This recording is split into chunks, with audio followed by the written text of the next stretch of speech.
जय गुरु जी। जय गुरु जी। सारी संगत को जय गुरु जी। गुरु जी के चरणों में शत शत प्रणाम। जय गुरु जी। ओम नमः शिवाय। शिव जी सदा सहाय। ओम नमः शिवाय। गुरु जी सदा सहाय। जय गुरु जी। संगत जी, गुरु जी हमेशा बोलते थे कि शिव महापुराण पढ़ा करो, पाठ करिया करो। शिव महापुराण पढ़ने से लोगों का कल्याण हो जाता है। बल्कि पुरानी संगत को तो गुरु जी ने खुद से ब्लेस करके शिव महापुराण दी है। और आज भी जब वो उसको निकालते हैं कबर्ड में से या उसको जहाँ पे उन्होंने रखा हुआ है गुरु जी के द्वारा, तो उसमें से एक प्यारी सी खुशबू निकलती है संगत जी, जो गुरु जी की ब्लेसिंग है उनके लिए। जय गुरु जी। शुक्राना गुरु जी। तो संगत जी, गुरु जी हमेशा बोलते थे और मैंने भी गुरु जी से जुड़ने के बाद ही शिव महापुराण का पाठ करना शुरू करा था। क्योंकि कहते हैं गुरु जी मिलते हैं तो ज्ञान भी मिलता है, बुद्धि भी आ जाती है। तो मेरे घर में बहुत नेगेटिविटी थी, कुछ पितृदोष था, कुछ पितरों का था संकट था हमारे घर में, जो मेरे शिव महापुराण पढ़ने से ही ख़त्म हुआ है संगत जी। गुरु जी ने बड़ी ब्लेसिंग दी है, बड़ा कल्याण किया है। एक दो बार तो ऐसा भी हुआ था संगत जी कि मैं शिव महापुराण हमारी पूरी नहीं हो रही थी क्योंकि दिक्कत ज़्यादा थी, लेकिन गुरु जी की कृपा से वो भी पूरा हुआ। जय गुरु जी। शुक्राना गुरु जी।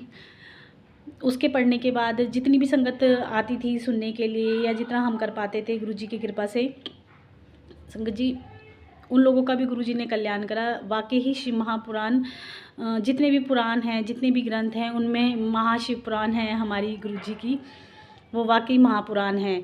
क्योंकि मैंने रामायण भी पढ़ी हुई है, भगवत गीता भी पढ़ी है, लेकिन मतलब जब से शिव महापुराण पढ़ी हैं गुरु जी के चरणों में, तो खैर जुड़ी गए हैं हम लोग। गुरु जी ने अपने चरणों में ले ही लिया था हमें।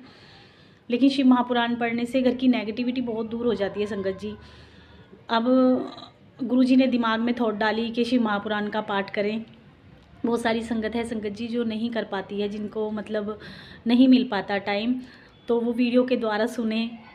कहते हैं ना गुरु जी तो बोलते थे जो भी सुनते हैं, सुनने वाले और सुनाने वाले दोनों का कल्याण होता है। बहुत लोग नहीं बैठ के पढ़ पाएंगे, लेकिन सुन सभी सकते हैं। सुनने से भी उतना ही लाभ या उतना ही गुरु जी कल्याण करते हैं। तो एक चीज़ के लिए रिक्वेस्ट तो ये है कि गुरु जी हमेशा बोलते थे स्किप नहीं करना चाहिए, पाठ को पूरा सुनना चाहिए या पूरा पढ़ना चाहिए। तो मैं कोशिश करूँगी कि मैं हर वर्ड हर चीज़ को क्लियर आपको सुना सकूँ। इकट्ठा नहीं सुन सकते तो थोड़ा थोड़ा करके सुनिएगा। मैं एक दिन में एक ही अध्याय की वीडियो डालूँगी संगत जी, लेकिन स्किप मत करिएगा प्लीज़। उसको ऐसे ऐसे करके स्किप करके फिर उसको सुनने का या उसको पढ़ने का कोई फ़ायदा नहीं है संगत जी। तो प्लीज़ जो भी जुड़ना चाहते हैं या जो भी सुनना चाहते हैं उनके लिए जय गुरु जी। क्योंकि मर्जी उन्हीं की है, कल्याण करना उन्हीं को होता है, और सुनने सुनाने वाले करवाने वाले सब हमारे गुरु पा हैं। तो प्लीज़ सब सुनिएगा।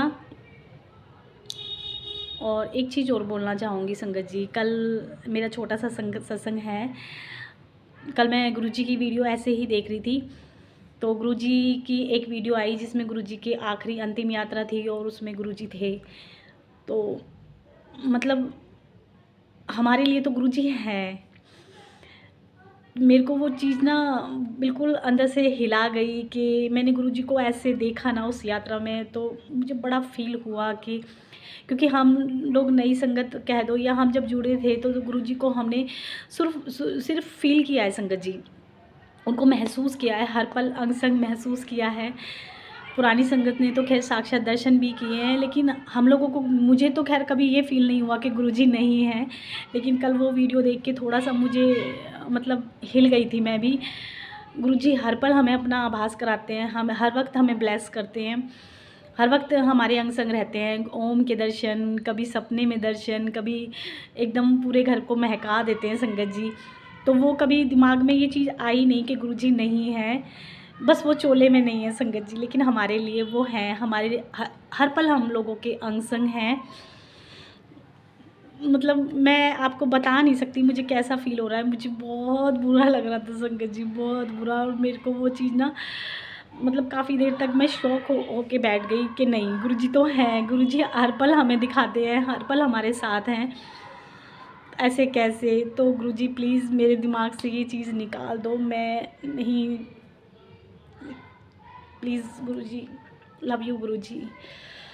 संगत जी अब मैं आपको सिर्फ जो शिव महापुराण है ना, उसका मोटा मोटा आपको उसका महत्व और उसमें कितने अध्याय हैं उसके बारे में बताऊंगी।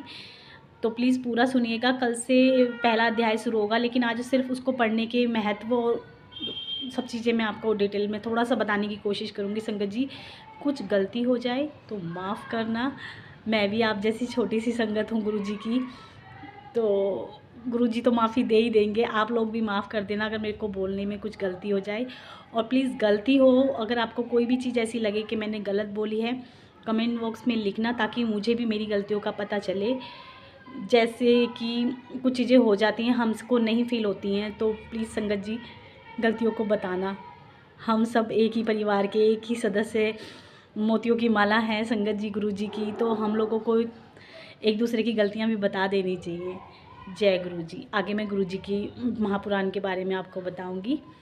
प्लीज़ पूरी सुनिएगा संगत जी, स्किप मत करिएगा। जय गुरुजी। स्वयं मंत्र संप्रदाय के लिए यह पवित्र ग्रंथ है। इस धार्मिक ग्रंथ में शिव महिमा का वर्णन है। धार्मिक मान्यताओं के अनुसार शिव पुराण का पाठ करने से मनोकामनाएं पूर्ण होती हैं और शिव महापुराण को करने से घर की नकारात्मकता दूर होती है। यदि आपको नुकसान पहुंचाए कोई पड़ोसी तो प्रयास कर रहा है तो वह अपने आप ही शांत हो जाता है। यदि दाम्पत्य जीवन में संतान शांति की कमी है तो वो भी शिव पुराण के पाठ से पूरी होती है। जल्द ही संतान सुख प्राप्त होता है अगर इसके पाठ करने से, क्योंकि एक प्रचलित कथा के अनुसार जब जामवती ने श्री कृष्ण से संतान की इच्छा प्रकट की थी, तब श्री कृष्ण शिव की तपस्या कर शाम को प्राप्त किया। इसलिए निसंतान भी शिव पुराण का पाठ कर महादेव से आशीर्वाद ले सकते हैं।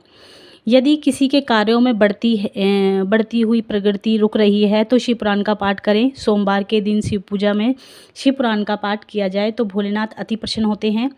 लेकिन कई बार हम अगेनेटिव पुराण जो क्या बताऊँ, पुराण को पढ़ते हैं, नहीं बदलते हैं, जिसका वास्तविक फल हमें प्राप्त नहीं होता है अगर हम तरीके से नहीं पढ़ती हैं। इसलिए शिव पुराण को पढ़ते समय कुछ जानकारियाँ और सावधानियाँ अवश्य ही बरतनी चाहिए। जैसे कि अगर हम शिव महापुराण सुन रहे हैं तो शिव पुराण को पढ़ने से पहले मन और तन दोनों ही शुद्ध होने चाहिए। मेन तो खैर संगत जी मन ही होता है, और साफ़ सुथरे कपड़े, पढ़ने वाले को साफ़ सुथरे कपड़े पहनने चाहिए। और किसी के लिए मन में द्वेष रख के या किसी का बुरा करने के लिए हमें शिव महापुराण का पाठ नहीं करना चाहिए। कृपा करके गुरुजी भी मना करते थे, तामसिक आहार और पदार्थों को त्याग देना चाहिए। शिव पुराण का पाठ करने से पहले या बाद में किसी का दिल भी ना दुखाएं। सबसे मेन है कि मन को साफ रखें, किसी का दिल ना दुखाएं, किसी का बुरा ना चाहें। शिव पुराण का पाठ सिर्फ हम अपनी भलाई के लिए और शिव को प्राप्त करने के लिए, उनकी महिमा प्राप्त करने के लिए करें। संगत जी, किसी का बुरा करने के लिए कभी भी कुछ नहीं करना चाहिए। जय गुरु जी। जय जय गुरु जी। कल से हम अपना पाठ स्टार्ट करेंगे। कल प्रथम अध्याय की आपके पास वीडियो आ जाएगी। संगत जी प्लीज़ पूरा सुनिएगा, मेरी गलतियों को इग्नोर करिएगा। प्लीज़ मुझे भी माफ़ करिएगा अगर मेरे से कोई त्रुटि हो जाए। जय गुरु जी।